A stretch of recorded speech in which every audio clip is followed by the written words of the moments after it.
I'm waiting for my cue. Are we on? Thanks for the.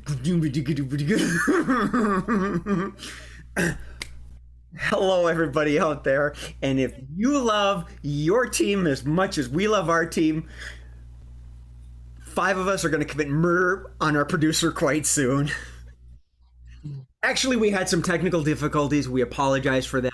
Our beloved producer just he had to finish some last minute scoring on his Netflix special. Well, at least until his cousin realizes he's been hacked. So, what we're going to do now is we're going to have a little bit of Scenes from a Hat at home. I'm your host, Jay Sterling, but more importantly, I am joined by, dramatic pause, to boldly go, Mark Olson. From a galaxy far, far away, John Bickford. Wibbly wobbly timey wimey, Miss Sherelle Renee Childs. And the spice must flow, M.A. Dorfler. Right. Now we're going to try to find some things funny and you're going to laugh at them. And that's an order. We're going to start right off with a game that we like to call Switching Roles. And in this game, we have a couple of performers. One is Mark, and the other one is Sherelle. Up there. And what they're going to do is they're going to enact a scene, and throughout the course of the scene, I'm going to say, switch. And whatever that phrase or word or statement that last person says, the other person has to start from there. It may sound confusing, but you'll catch on. It's very good. Now, in this scene, we have a teacher and a student, and we have a session of detention going on. So, Mark, Sherelle, you're in detention. One of you is the teacher, and the other one is the student. This isn't Breakfast Club, but I'm sure you'll do just super fancy. And whomever wants to start, take it away. I didn't do anything. All I was doing was just, playing with it. Well, you're not supposed to play with it in class. You're supposed to,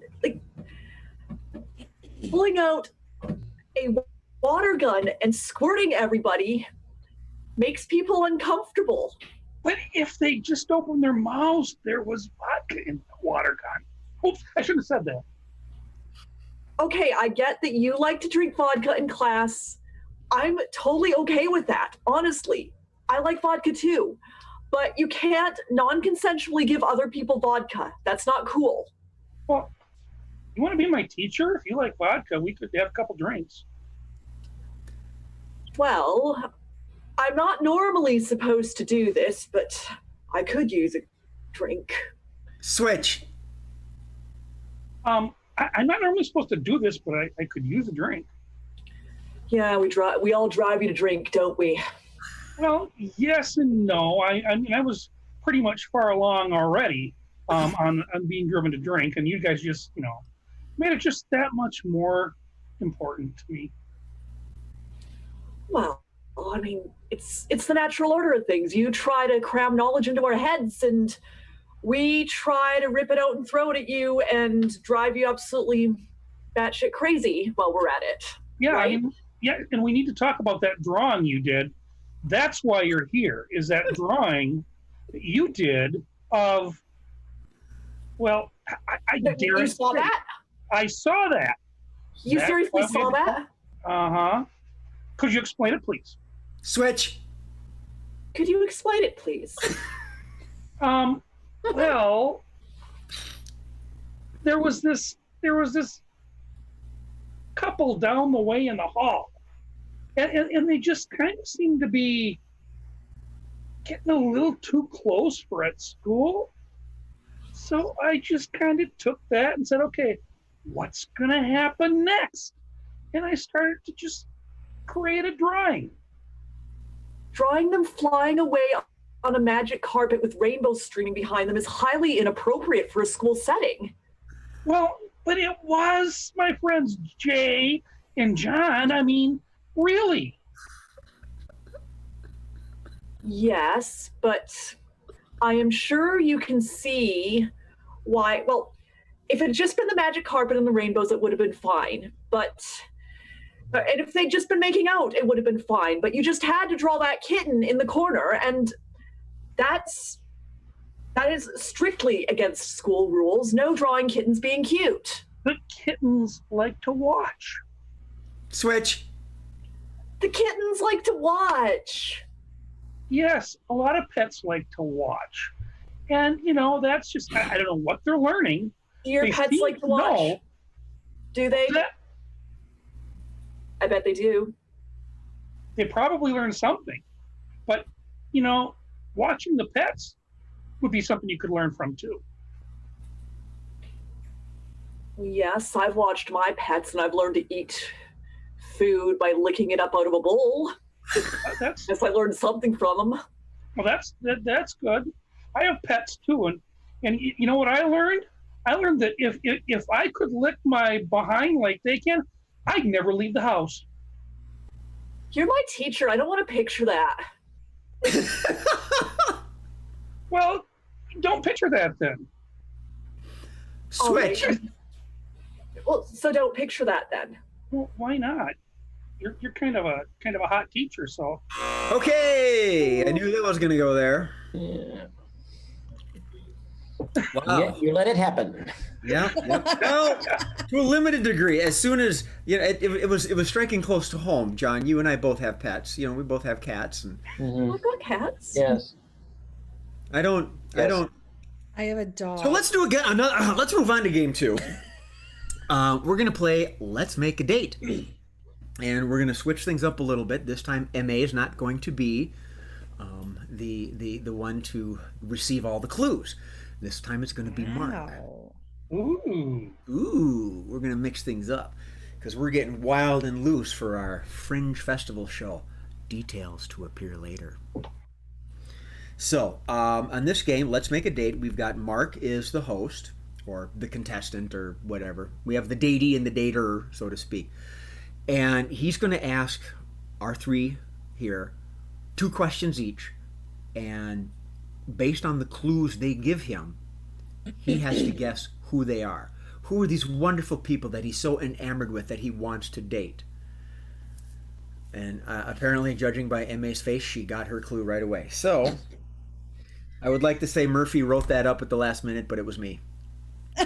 So anyway, so if everyone's ready, John, Sherelle, and MA, everybody ready? Okay.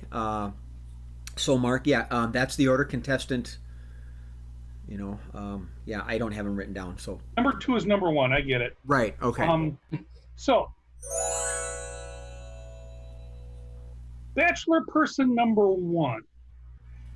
I would really like to know if I'm going to date you, what would be one of the most annoying things I could do to get rid of you?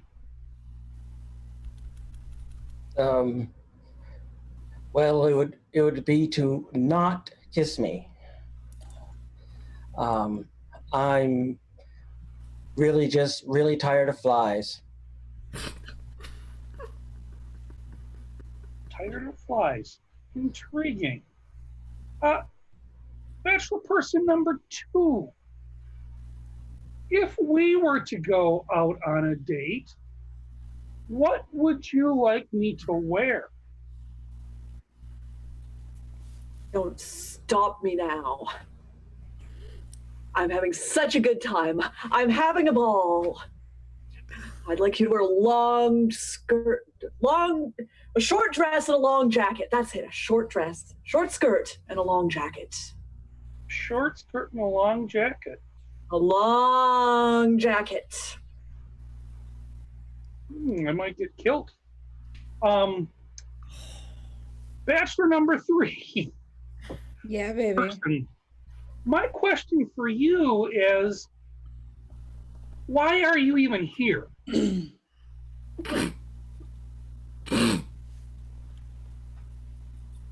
Well, I gotta make my money somehow, baby. All right. What do you want? Interesting. I'll do anything you want. I'm liking Bachelor number 3 at the moment, but I've still got to ask some more questions of everyone. I can't just immediately go to you. Bachelor person number one. I'm going to ask you the question I asked number two earlier. If we're to go on a date, what would you want me to wear? I would want you to wear my mama's dress. And so, but I warn you, if it doesn't work out, my daddy will behead you. Okay. Huh. Interesting concept that daddy would behead me. All right. Bachelor number two. Bachelor person number two. I'm going to ask you, what is your favorite animal? Favorite animal?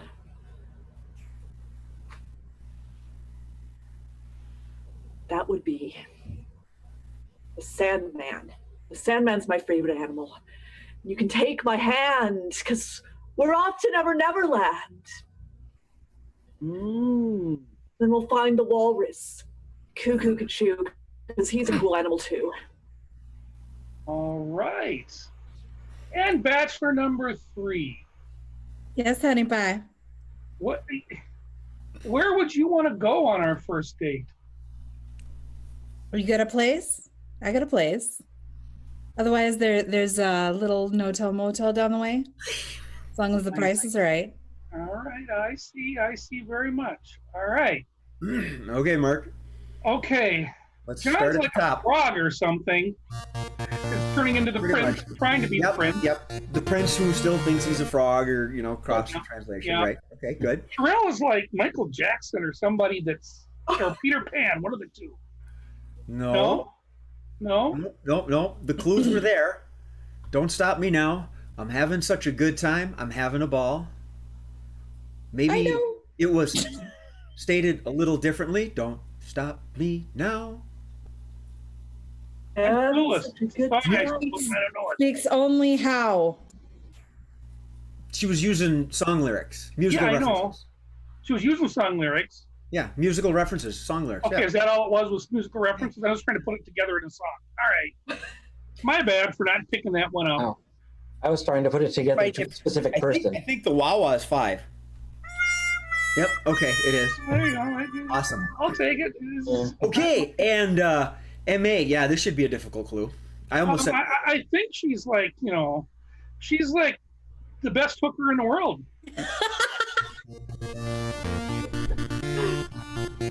Wow. Yeah. When this is over, I'm going to send Bill a chat that says, apparently your wife is the best hooker in the world. Yeah, I was gonna say the one that's married. Hold on. Is this the Fringe show? Yeah. Oh, yeah. Yeah, there you go. Speaking of Fringe shows, Jay. That's right. We are appearing on the Fringe Festival, August 8th at 8 p.m. 8 p.m. The power slot. Because we are so powerful. And if you ask nicely, not only will John use his southern accent, he might use a little bit of profanity. But the call thing is probably just a one-time offer. Sorry. That's life. What? So we have to make a change. And Sherelle's got her cat, and we'll make a change. And speaking of change, how about changing lines? Yay! Changing lines? Yeah. Ah. So we're going to play Changing Lines, and this is with John and M.A. And the way this game works is that they're going to enact a scene, and as I did earlier when I yell switch, only this time I yell change, the same person has to keep speaking, but they have to change the last thing they said, the last sentence, the last word, the last small phrase. You'll catch on. It's loads of fun. You two are stranded in a lifeboat. Because you're totally not sick of each other's company. Yeah, I don't know. We've been doing this for months now. Changing lines. John and M.A. stranded in a lifeboat. The ship went down. It was was just supposed to be a 3-hour cruise. Yeah, exactly. So what are we supposed to do now? Now that we're on this lifeboat? Well, I'm assuming we will tear apart part of the boat to make makeshift paddles, and we will paddle as best we can. But I don't know exactly how far away from land we are. Well, yeah. I mean, look around. Do you see any land anywhere? All I see is water. Change. All I see is Jello. Change. All I see is pudding. Change. All I see are edible panties. Oh, I like that. I mean, yeah. Yeah, those are very difficult to paddle through. There's a whole lot of resistance. Yeah, exactly. I mean, the fabric is really hard to paddle through, you know. Well, my experience with edible panties is they are like fruit roll-ups. Change. My experience with edible panties is they're hard to get off. Change. My experience with edible panties is there's just no nutrient value at all. Change. My experience with edible panties is once the sun comes out, they'll melt away, and then we can just walk. Okay, it's the middle of the ocean. Which way do we walk? Do you have a compass or something? I'm sorry, all I saw were the panties. I did not realize there was water underneath. Which head are you thinking with? Well, I kind of go back and forth.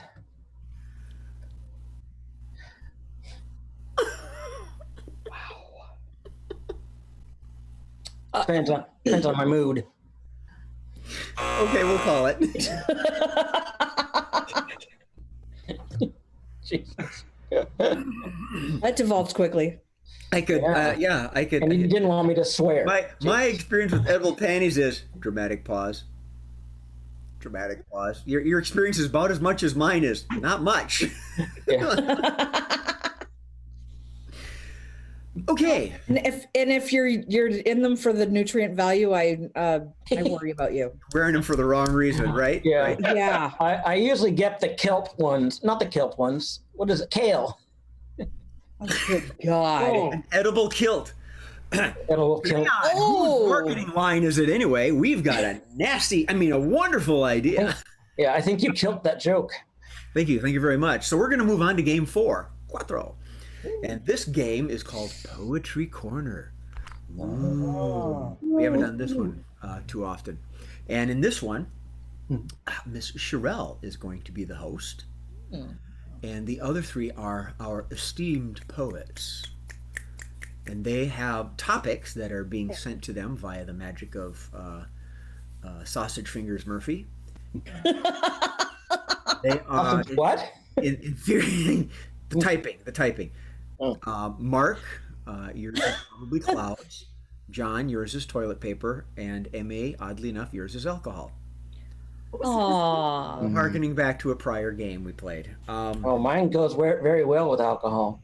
It sure beats edible panties. So, if everyone's got their clues, and Miss Sherelle, if you are ready to induct them into the Poetry Hall of Fame, we shall begin. Right then, ladies and gentlemen, I was supposed to be hosting a cooking show, but apparently your poetry host was taken ill, and now I'm hosting this, and supposedly there is toilet paper, and there is alcohol, and there is something else that is so utterly bizarre that I can't even mention it. So, poet number 1, how about you share your lovely poem with the world and enlighten us to the state of I would love to. Is it okay now? I would love to. Yes, mine is entitled TP. Once upon I sat upon a toilet white and gleaming, but when was through, I realized I didn't have any toilet paper.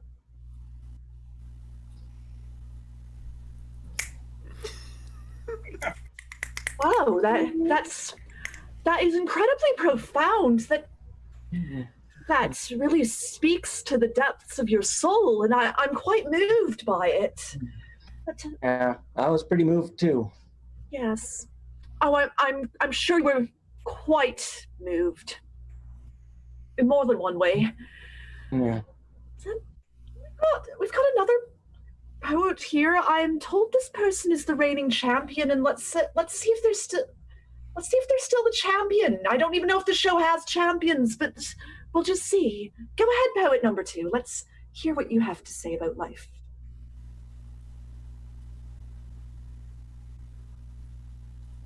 Go ahead, Mark. I'll go because things got a little out of order. Yeah. That was my fault. Alto cumulus. Alto cumulus leading to the great tenor singing in the clouds. Bring on the bassato of thunder. The lightning of the tenor in comparison with the roar of the bass drowns out the alto cumulus, and the soprano is nowhere to be found.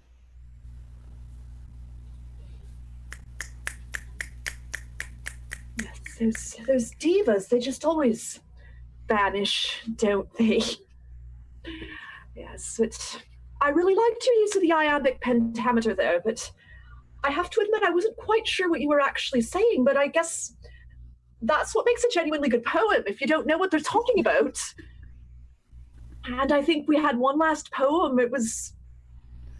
I believe it was supposed to be about alcohol, because I could use some alcohol at the moment. Would you like to share your poem and your bottle with me? I'm not sure nothing. Okay, fair enough. I'm just saying what you've got to say and be done with it. It's mine. I drink, All right, then. therefore I am so freaking bored. This pandemic is just so boring. I mean, seriously, like, what are you supposed to do? I mean, there's nothing to do but drink. Alcohol is my friend.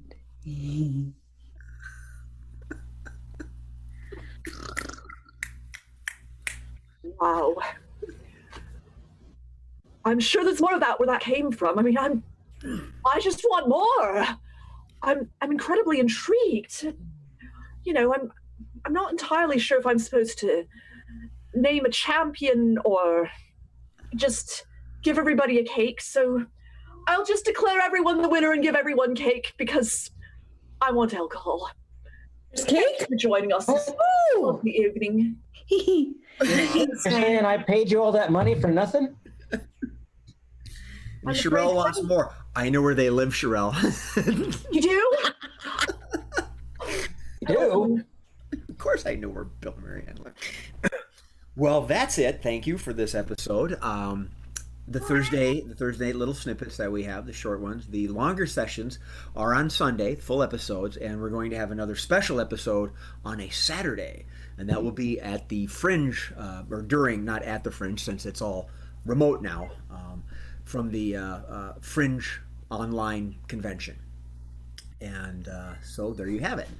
On behalf of our lovely performers, Mr. Mark Olson, Mr. John Bickford, Miss Sherelle Renee Childs, Miss M.A. Dorfler, and our green thumb of gardening, Mr. Steve Murphy. I'm your host, Jay Sterling, wishing you good night, and to remember to laugh at something before it laughs at you.